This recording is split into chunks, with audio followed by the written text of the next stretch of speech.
How do you do?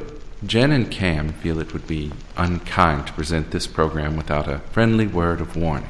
We are about to unfold our true crime podcast, a podcast of lifelong friends who seek to examine crimes which were committed without reckoning upon God. The discussion will be frank, and the subject matter will be of a grim and violent nature. I think it will thrill you.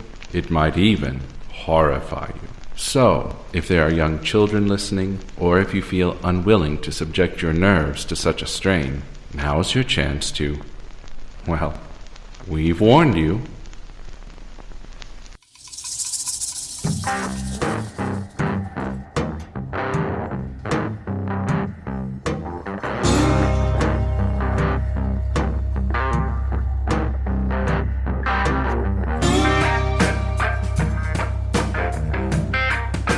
Hey, Jen. Hey, Cam, how are you?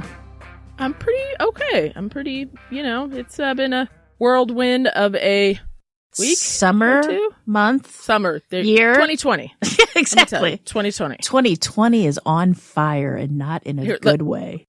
So, Jen, I just wanted to give a quick shout out to one of our listeners, Allie K. Oh, hi, Allison Allie. K. I worked with Allie. I love her so much. And she just retired this year. And so she is loving our podcast. But every day in the morning, usually, a couple times a week, she will send me, hey, and then she'll have a question about whatever the episode is she's listening to. Nice. So it cracks me up, right? So I don't know. I just wanted to say hi. And I love her. And she's the sweetest little thing ever. Thanks, Allie.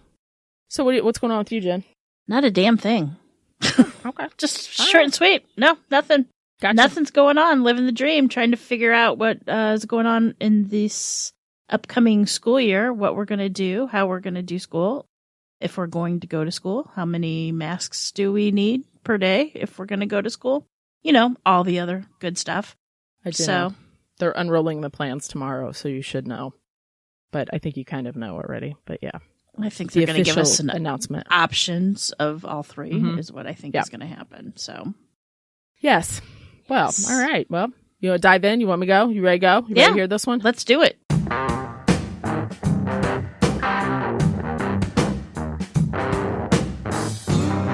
This one takes us back to May 5th, 2003, to the Jazz Fest in New Orleans. Ooh. Whoop, whoop. Love New Both Orleans. you and I love New Orleans. Mm-hmm. See? There you go.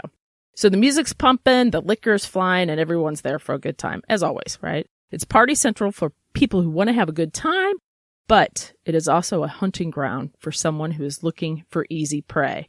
And that prey is often a drunk and easy target to find down there, right? The evening of fun and laughter is about to take a dark turn when a young woman, who we're going to call Lindsay, decides to hail a cab and call it an early night. Now, her friends aren't very happy about this, and they're like, you're not leaving the bar. You're not going to go back to the hotel by yourself. And she's like, listen, I'm fine. I'm tired. I'll hop on the sidewalk, hail a cab, no problem, and I'll hit the sack. I'll see you guys back at the hotel. So her friends were hesitant. As they should be. But they let her do it. Well, this is a crime podcast, so you can we know what's going. Foretell what's going to go. As Lindsay was waiting for a cab, a man pulled over and asked her if she needed a ride back to her hotel. Lindsay knew the old "don't get in a car with a stranger" saying, right? Stranger danger. Don't talk to strangers. Yep. But she was exhausted, and the man looked nice, and, her hotel was only a few blocks. She could walk, but she was exhausted. So against her better judgment, she jumped in the car. It wasn't too long before she realized that she had made a huge mistake, as the man passed her hotel and told her to be quiet. So she was not going to her hotel. The man drove her to a secluded spot in a parking lot outside of the French Quarter. As she was screaming, she realized no one was around to hear her. I mean, it was very dark. The parking lot was closed down. It didn't belong to anything. No buildings around. Very scary. Right. She knew her screaming would not help. She could scream her head off. Nobody's going to hear her. He pulled her out of the car by her hair, and as she was fighting him, she was able to bite him. You go, girl. He told her to shut the F up. He really said the F word, but I'm not going to say that right now. He told her to shut the F up, and it was about at this time that she knew she had to make a choice. She could either fight him and possibly be killed, or she could submit to him and hope he would let her live. After he brutally raped her, he jumps in the car and takes off, leaving her stranded in the parking lot. She had lived. She had made the right choice. She gathered herself up, gathered her things. She stumbled into the street where a passerby picks her up and takes her straight to the police station. At the police station, Lindsay must do a rape kit. Now, if you aren't familiar with the rape kit, that is procedure for a person who's been raped to collect evidence. Now, what I did not know about a rape kit, they take sometimes between 4 to 6 hours to complete. And horrible. That shocked me because I was like, you just went through this traumatic thing. 4 to 6 hours. I don't know. I just never thought about how long it took, but that's another traumatic thing happening to you. Oh, it is. And then they usually take all your clothes and you have to leave without underwear and a bra. And sometimes you're just in the paper gown. Has to be Awful. a humiliating experience. Very. But a much needed And thing. thank goodness she did, because we'll get back to that. Lindsay also works with a sketch artist to help come up with what the man who attacked her looked like, according to her. And when she's done with the police, she heads back to the hotel, gets her things, and she goes home, where she will wait for a call from police saying, hey, we got your guy, we got your rapist. Sadly, that call would not come for a long time. But that didn't mean her attacker was not doing what he liked to do best. He was still out there looking for unsuspecting women. February 21st, 2005. It's now 2 years later. 2 years later, a call comes into the Miami 911 dispatch from a man who says that he found this woman. She's unconscious in a vacant lot, and she looks like she has a severe head wound. She has no clothes on, and she's barely clinging to life. Listening to the 911 call, it was hard, and I'm sure he was in shock because I can't even imagine. But it was hard, like they're asking him questions, and he'd be like, yes, no, yes, right? So he was flubbered, he was flabbergasted and flustered. You know what I mean? Flustered, there Yeah. you go. No, 911 calls are hard for me to listen to. It was They just like, destroy me. Is she breathing? Yes, she's breathing. Is she conscious? Yes. No, I mean, she's not, but she's breathing, and I get that it was, you don't run into a woman severely beaten, clinging to life with no clothes on very often. Right. I'd say never in my life, but whatever. Police call in the helivac, and she is airlifted to the local hospital. The attending emergency room doctor would run a rape kit, and the unnamed woman, who was so badly beaten and had signs of a brutal rape, couldn't talk. Like, she was conscious, but she could not talk. The police were sure of one thing, and it was that the person who did this thought she was dead or near dead when they dumped her there.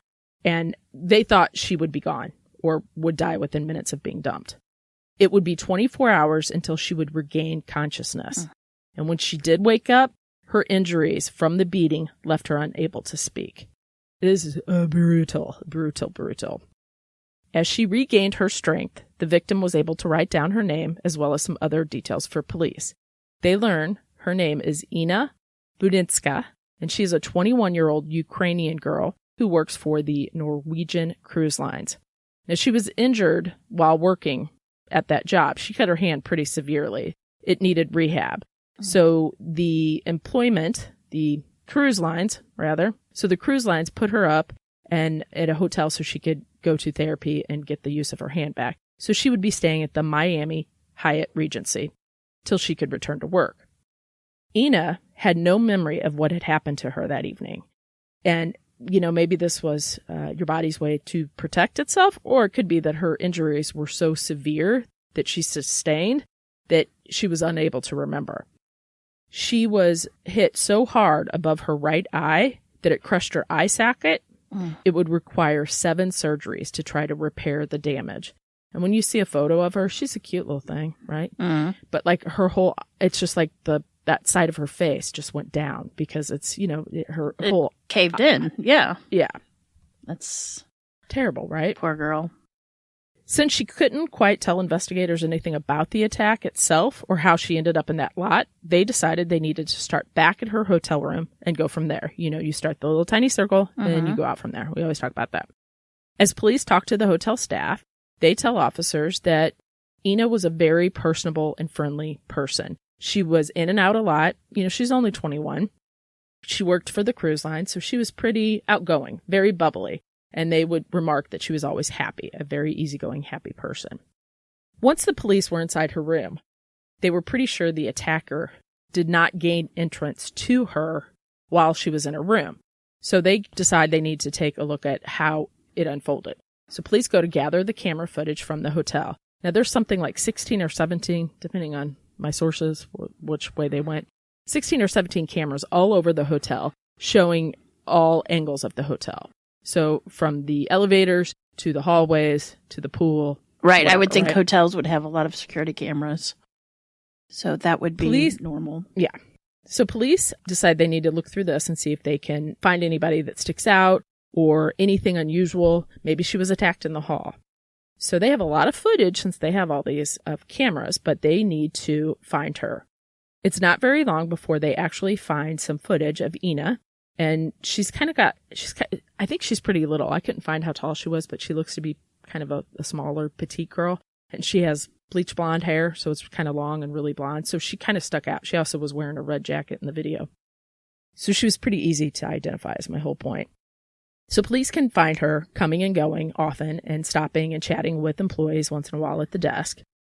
They timestamp her entries and exits, and they're able to keep track of her and what she's doing, the day before as well as the day of her attack. Now, they're pretty confident of creating her timeline, but there's just one little thing.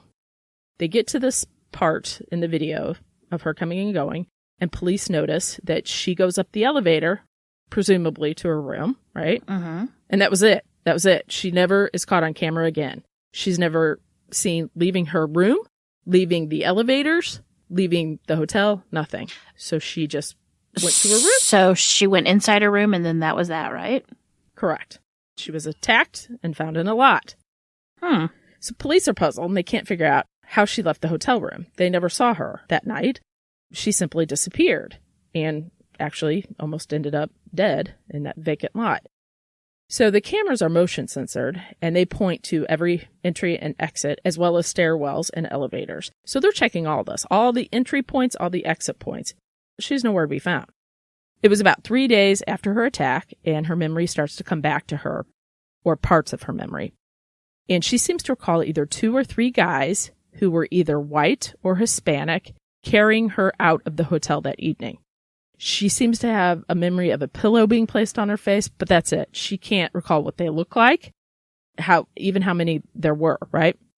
So investigators are pretty perplexed, right? And they're starting to brainstorm and they think, well, just maybe she was lowered from her balcony out. So they actually go and they start combing her room for rope fibers or any kind of fibers that would indicate she was maybe tied up and lowered, right? But they don't find anything. So that kind of comes and goes. But I mean, I guess you're grasping at the straws. So all this time passes. Police are stumped. They have no idea. They don't, what happened? And then she can't really help them because of her brain injury or not being able to remember. So 6 months pass and they still have no answers as to who attacked this girl so brutally.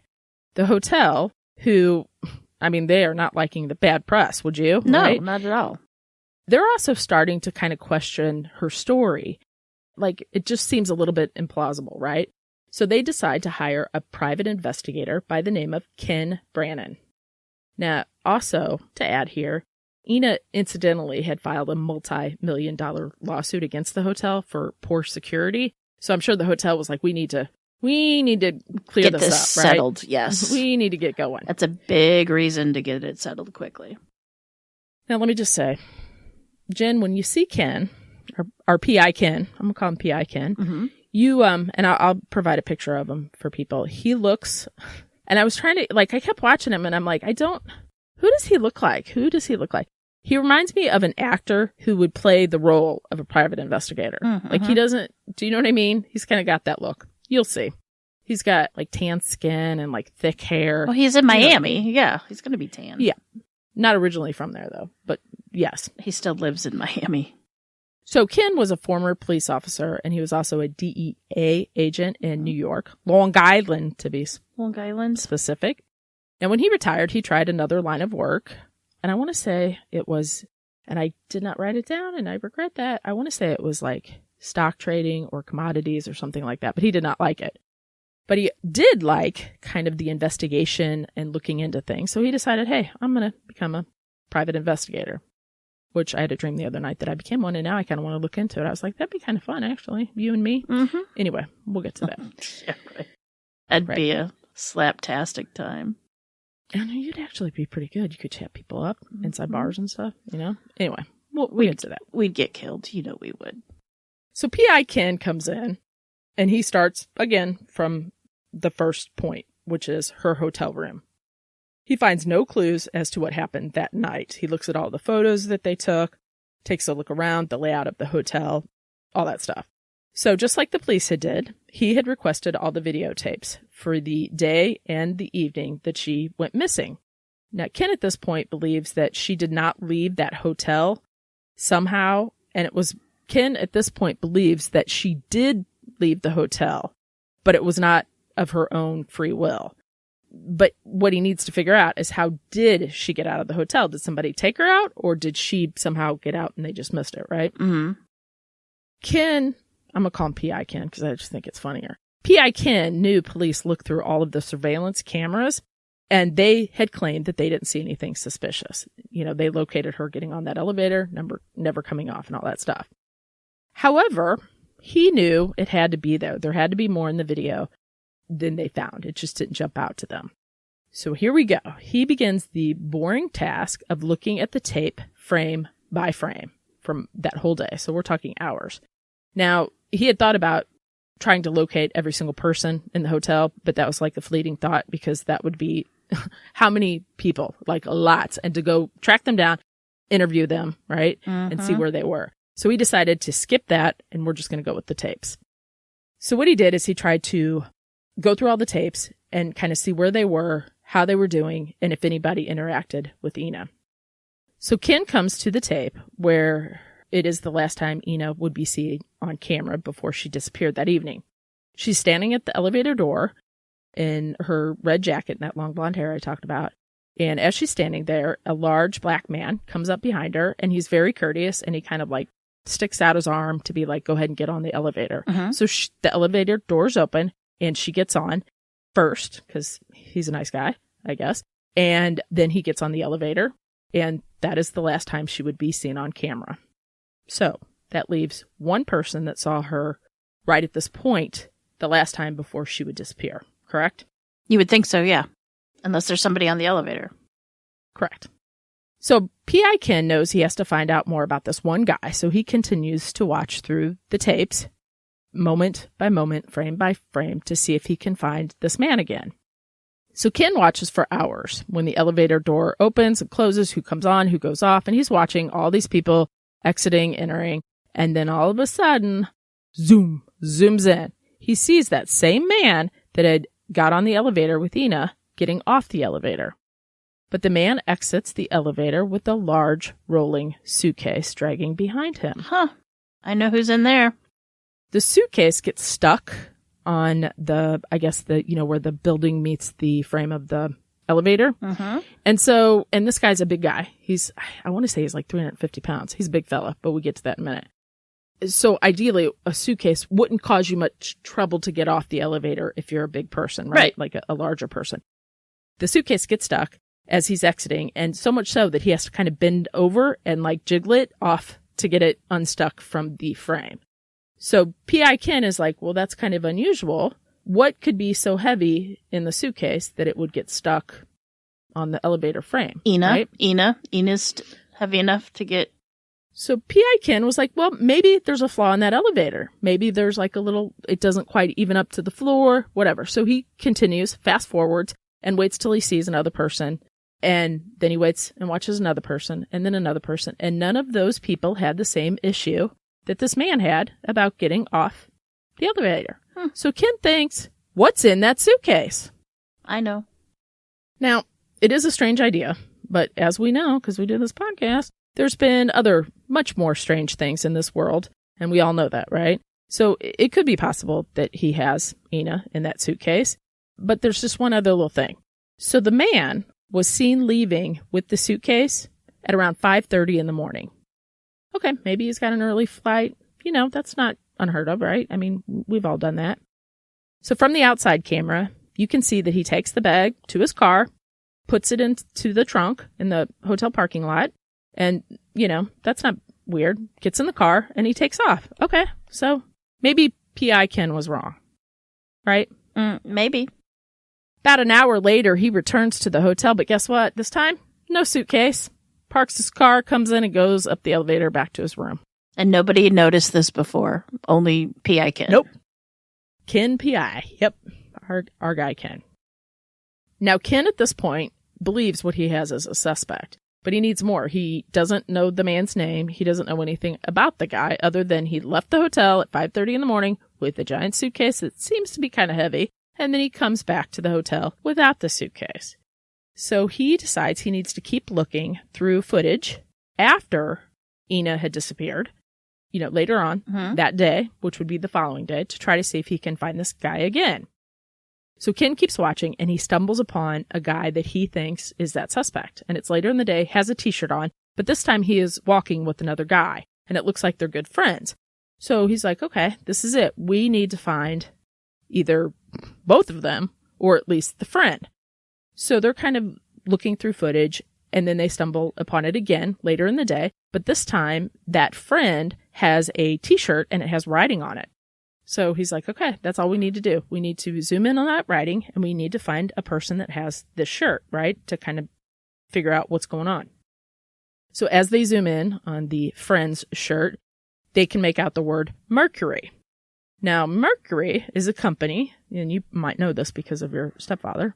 Mercury is a company that makes outboard motors for boats.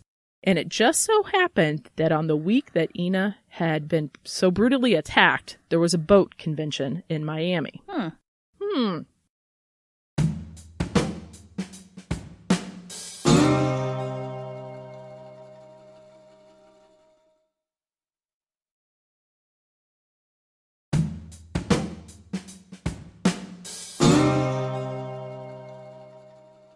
So Ken, P.I. Ken, our buddy, learns, okay, so maybe, just maybe, either he works for Mercury or was at the boat show.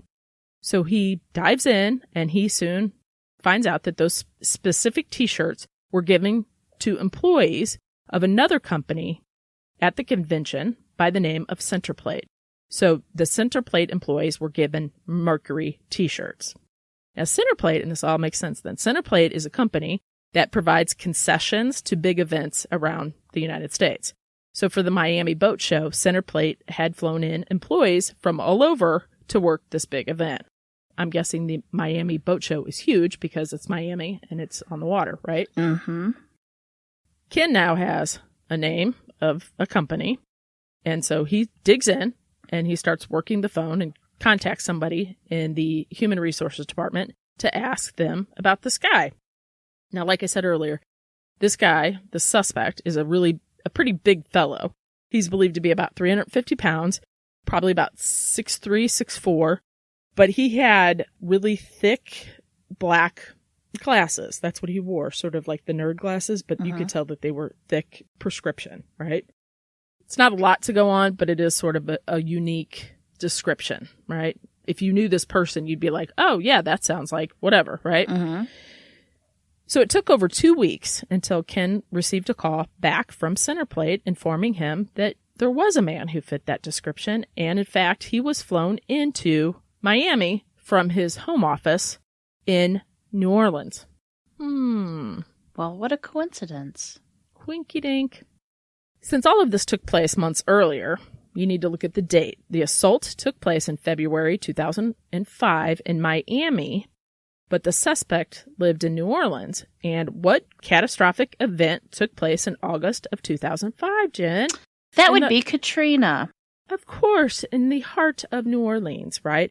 So February 2005, there's an attack in Miami. They put this all together. It's probably about September-ish, so give or take 6 months. But a month prior, August of 2005, Hurricane Katrina hit and devastated New Orleans. So he was like, how in the world am I going to find this guy? There's no way, right? He wouldn't still live there.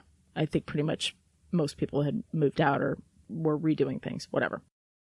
So P.I. Ken, because, he's got his friends in high places and low places and every places, I guess. So he calls his friend, who happens to be Captain Ernest Demma from the New Orleans Police Department. Now, he's good friends with this guy. He's been doing a lot. He's a real on-the-ground kind of officer, so he's met a lot of people and all that stuff. So Captain Ernst makes a few phone calls and discovers some pretty vital information. After describing the suspect, the person on the phone goes, "I know who exactly you're talking about. It's Michael Jones. It's Michael Lee Jones." What? Thank you. See how it all works? All comes together. It does. With the name, Ken calls the hotel and asks them to check their records, that he needs to know if a person by the name of Michael Jones or Michael Lee Jones had stayed there. The hotel confirms that, well, yes, there was a man that stayed here, and his name was Michael Jones. But, his credit card has since been canceled, and the address on his license, he doesn't live there anymore.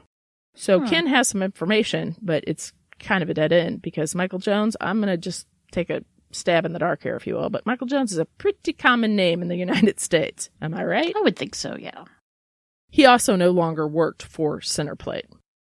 So Ken was like, okay, now what do I do? So P.I. Ken, he has the name Michael Jones, but he's at a dead end. But Ken is pretty confident this is his guy, and he needs to find him.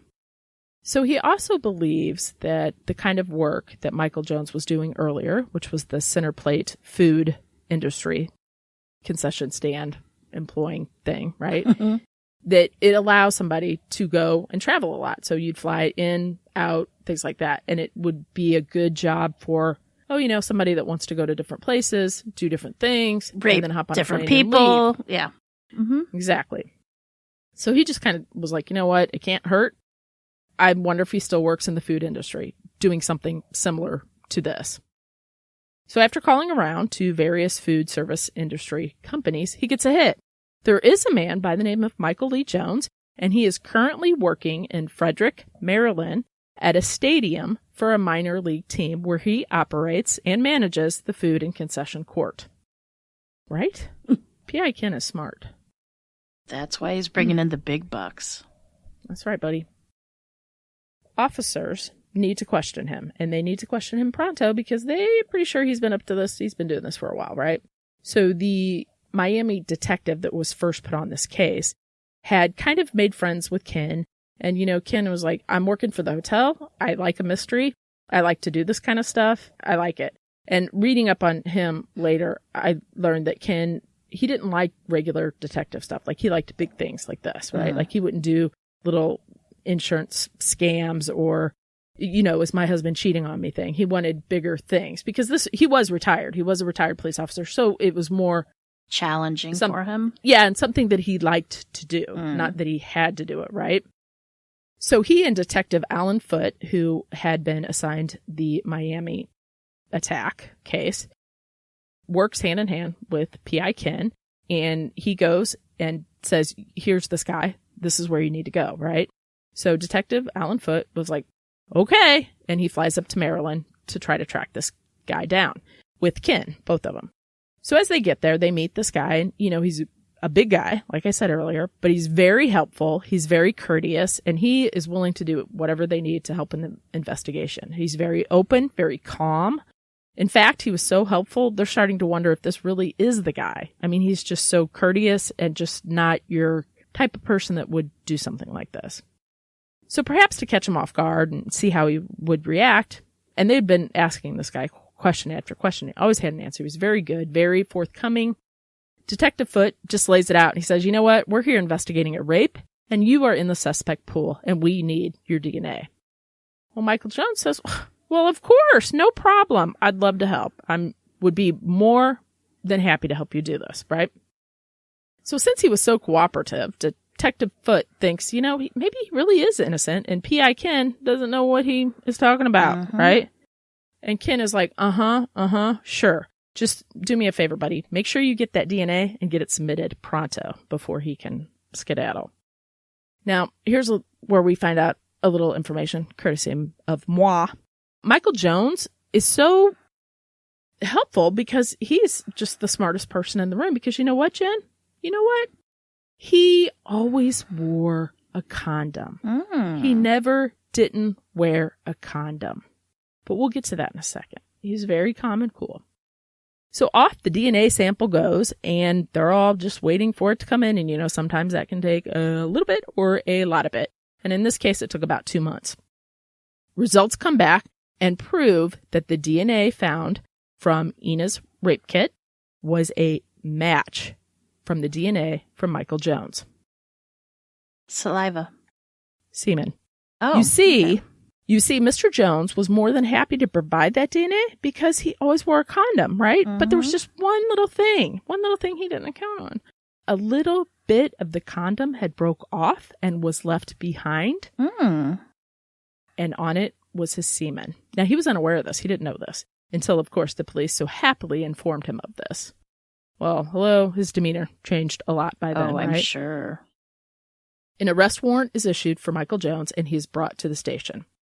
Also present at the questioning was P.I. Ken. And, P.I. Ken, I love him. He's long been studying this crime. He knows it frontwards, backwards, everything, because he's been on it forever, right? So after telling Michael why he was there, they ask him to explain the evening to them. Now, you know where this is going to go, right? Because it's a rape case. Michael Jones tells officers that evening, he and some friends went out to a strip club, and they were drinking, partying, having a good time. Michael says that when they returned to the hotel, there was a cute little blonde girl, and she came over and started talking to him. He asked her if she wanted to come upstairs for a drink, and she said yes. Now, that is where the elevator video steps in. Now, after they got to the room, he says she was on top of him and whispered it would cost him $100. So he, is saying she's a prostitute. Sex worker. He said that they had sex and he paid her. Officers then show him the photos of Ina as she was clinging to life. He, of course, denies it all. Police, as you know, are not having it. So P.I. Ken dives in and he asks him, why in the world do we have you leaving the hotel at 5 a.m. with a suitcase 2 days before you checked out, only to come back to the hotel without the suitcase? And Michael, of course, is like, I don't know. Did I check out 2 days later? I don't remember. Maybe I was just taking my stuff to the car early. He didn't quite say all that like that. I just kind of, I made it. You're a little bit pretending? bigger. I'm pretending. That's your inner dialogue speaking. That's what you think he said. I mean, he said it, but he said it in a much more, did I check? You know what I mean? Yeah. So Detective Foote and P.I. Ken keep pressuring Mike. And he's staying cool. Deny. He's denying everything. So they say, hey, you know what? We're going to offer you an opportunity to clear yourself. We just need you to get on the lie box. Remember I learned that word last week and I love it? 2 weeks ago? The lie box polygraph test. If you can get on there, that might help to clear your name a little bit. So he says, of course, because I have nothing to hide. I did not hurt that girl. Well, he fails. Of course he Shocker, no. Here we have a guy, a suspect, who failed a polygraph and admits having sex with this lady, but not to beating her up. So prosecutors are going to have their work cut out for them to prove that Ina was raped and beaten and not had sex with him willingly and just had gotten beaten up by somebody else. Now, Ina was beaten up so badly, as you remember, she can't recall the incident. She can't even provide very many details other than that she believed it was 2 white men that carried her out that evening, or 3. And Michael Lee Jones is a 6'3", 6'4" black guy. So because of the difficulty in proving this, prosecutors decide to do what they, I guess, have to do to get him nailed somehow. They offer him a plea deal, and he takes it. Jones is offered 2.5 years, and he will be out. So at least they have him in jail for a while, right? He did do a little time for that crime. They knew that they could not win that in court, and he would be out and never to be held responsible for that, right? I'm still not happy with the plea deal. I think that's pretty shitty. But she can't recall anything, so it's kind of like... Well, I'm hoping they're going to get him for the New Orleans one. This little bastard is kind of a lucky little fella, because just wait. Now, P.I. Ken is a pretty smart fella, and he knows one thing, and that is by the cool demeanor that Michael Jones has demonstrated this whole time, from the minute they met him till him standing there taking the plea deal. He knows that this brutal crime could not have been his first. No way. He didn't break a sweat when they're talking to him. He was more than helpful. So he's like, you know what? He's done this before, and I'm going to take a stab that he's done it probably more than once. So P.I. Ken and Detective Foote, they know what they need to do, and they decide that they have to enter his DNA into the CODIS system, which is the federal law enforcement database that matches DNA to other DNA matches from other crimes across the states, right?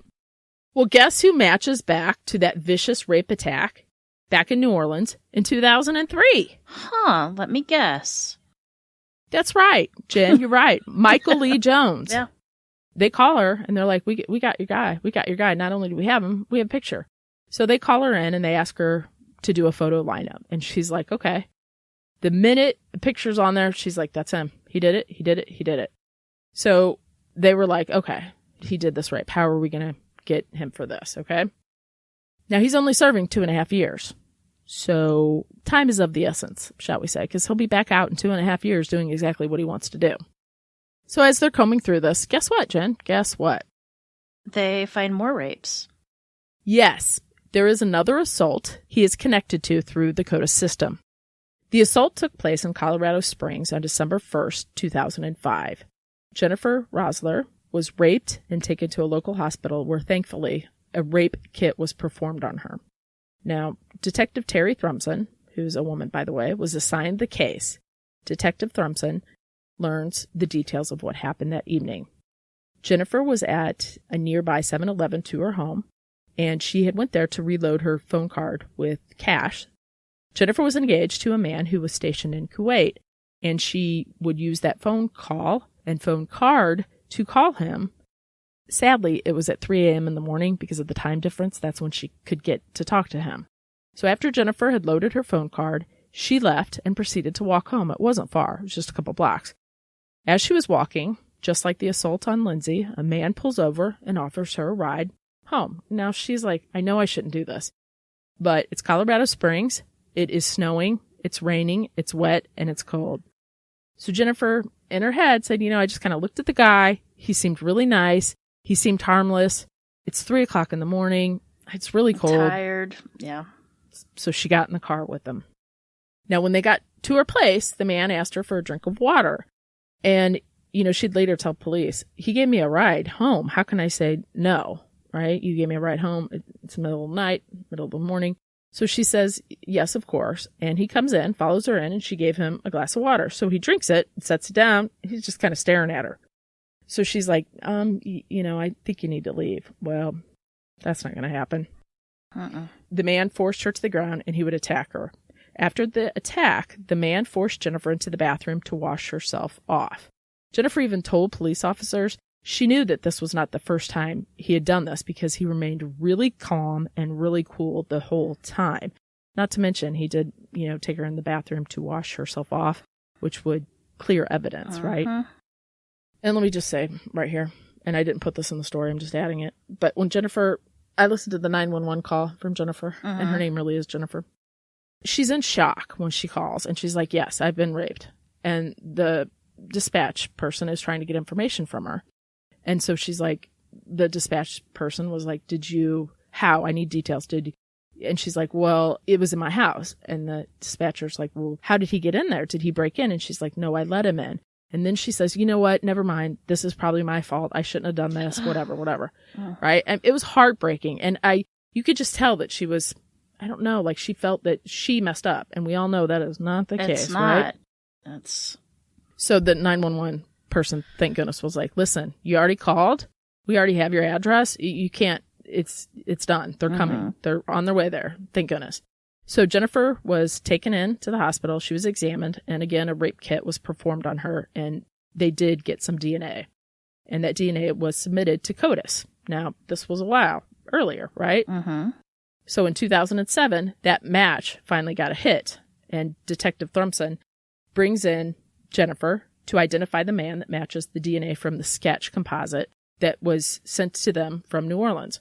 Now, as the detective is placing the sketch on the table, Jennifer about leaps, like pushes herself away from the table. This is the interview video. And we'll put it on our blog.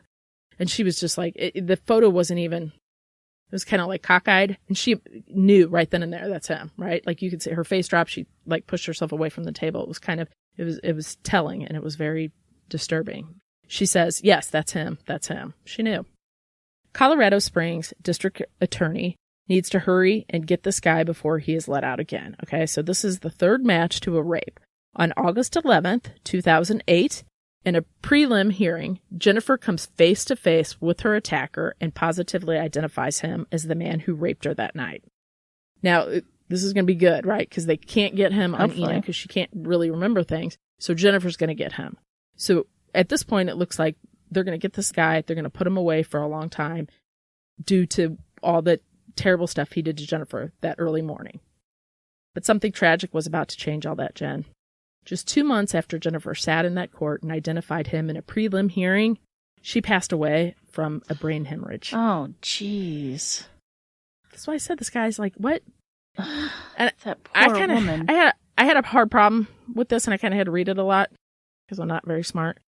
And I guess it's true, and I get it, but it was kind of shocking. So Jennifer had made these statements to police about Michael, and she had swore under oath that he was the man who, in fact, attacked her. But without her presence, her statements would not be admissible in court because she couldn't be cross-examined. Mm-hmm. So it was her making statements without those statements being able to be picked apart, right? Right. So prosecutors knew that this man is going to walk out soon. He's going to walk out of jail. Ina can't remember, and Jennifer has passed away, right? So this is like, he's going to walk away. And they know the next time he's going to finish what he started. He's not only going to rape them and brutally beat them, he will most likely murder them because that's what he had thought he did to little Ina. So they come together and they know that they need to prove that this man committed all of these rapes, that none of them were consensual sex, and that this was a pattern of behavior for him, and they needed him stopped before he could do it again. Poor to make woman. that right? So to make that case that Michael was in fact a rapist and not somebody that they met in a bar and they weren't just having consensual sex, as he stated, the prosecution team does something a little bit different, and they bring in Lindsay, who was attacked from New Orleans, and Ina from Miami to testify against him. So in June 2009, the trial begins. Michael's defense was, like we said, that all three ladies were possibly sex workers or it was just consensual sex and they were, screaming rape at him. But it was one defining moment in which prosecutors knew that they were going to win the case. When Lindsay took the stand, she pointed to Michael Lee Jones as the man who attacked her. And that was gripping, but that wasn't it. She had created that sketch of him way back. Now, remember, long time ago, she had created that sketch of the man. Mm-hmm. And when they handed that sketch to the jury, the whole jury, it was like their mouth opened. It was immediate. They knew that the man in the sketch that Lindsay had created so many years ago was the same man that raped her and then went on to rape Ina and then went on to rape Jennifer. He was done for, right? So in 2009, Michael Lee Jones was convicted of raping Jennifer and was sentenced to 24 years to life. Now, he was convicted of raping Jennifer by the other people that stood up and proved what Jennifer couldn't because she had passed away, right? So it was like that those women stood up and did what Jennifer couldn't, right? Mm-hmm. But that wasn't the end, thank goodness. Oh, good. No, that's okay. So in March 2015, Michael Lee Jones, who, according to prosecutors at this time, who had become known as the suitcase rapist, pled guilty to the other two rapes, and that was Ina and Lindsay, and he was sentenced to an additional 45 years. Good. Now, so he may never really see the light of day. Hopefully he will not. No, hopefully not. Not so I just sad. wanted to add this. Not sad at all. According to endthebacklog.org, every 73 seconds, someone is sexually assaulted in the United States. It's horrible. That's Also, there's differing stats here, but there are somewhere between 200,000 and 400,000 rape kits that sit untested, unchecked in police departments across the nation. Uh-huh. But the one good thing, and I'm going to give them a shout out here because thank you, and they are falling in line with several other states, thank goodness. The state of Virginia, and this just was announced last week, has eliminated its backlog of rape kits. Some of them have not been it's been decades since they had been entered into their files, right? Attorney General Mark Herring announced Wednesday that the state's $3.4 million project to eliminate its backlog of 2,600, it's actually 2,665, untested kits has now finally been completed. Virginia is the 7th state in the nation to clear its rape kit backlog. Good. What is the reason, and I'm shameful I don't know this, but what is the reason for all the backlogs? Is it money? Understaffed? Money? It's money. It's understaffing. It's having the resources to correctly test that, having the money to do it. Then the test comes back, and then having somebody put it in and log it and find out who else it's connected to. Yeah, it's money, basically. I mean, it all boils down to money. And you think about how many... I mean, let's just say, let's go with the medium. 300,000 rapes. That's 300,000 rapists in the United States that are unchecked. Like, they're just living their best life, right?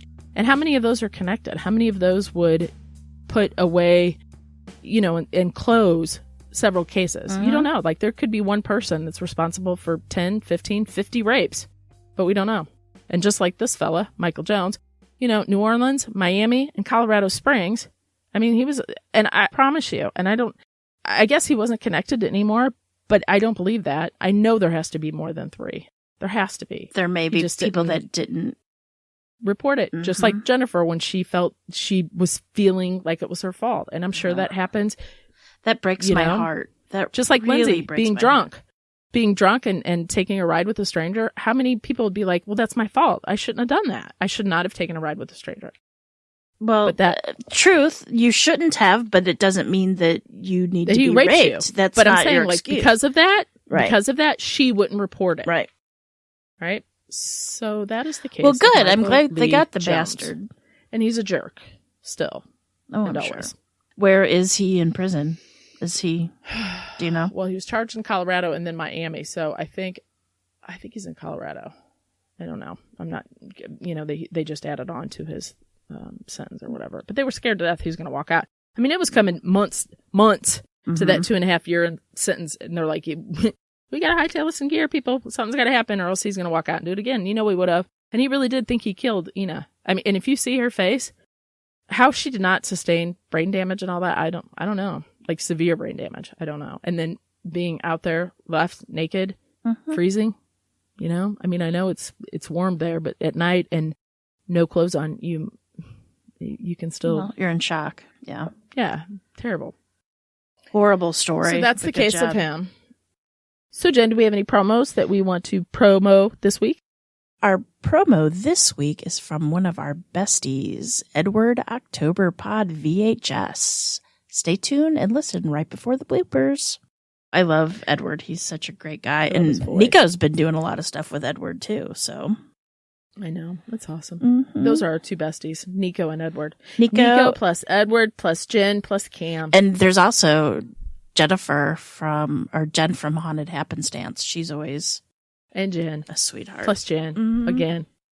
All right, Jen. Until next time, remember, lock your doors. And keep passing by those open windows. Bye-bye. Love ya.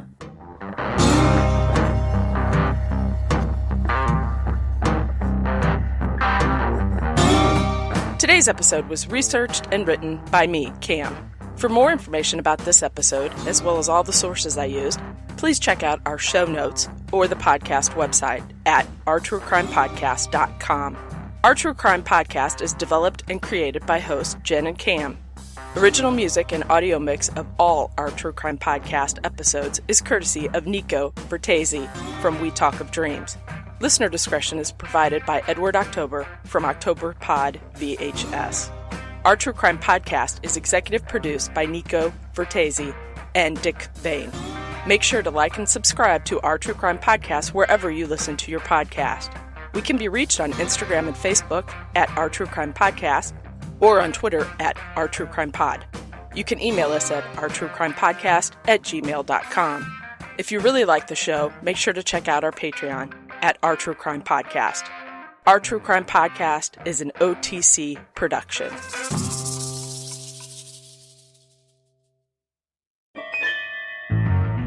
Now, from Edward October, comes a completely new kind of retro horror experience. A journey into the bizarre and horrifying world where nightmare and nostalgia coexist. October Pod. It saturates your streaming device with terror. Is one of these co-eds the disciple of an elder demon? Or are they just playing occult games? Not so innocent occult games. Eager to test the limits of experience, an elder demon is stalking. October Pod, a retro horror show for bold individualists. Available now on YouTube, Vimeo, Podbean, Podchaser, and at octoberpodvhs.com. Let me just sum this up for you. Mm-hmm.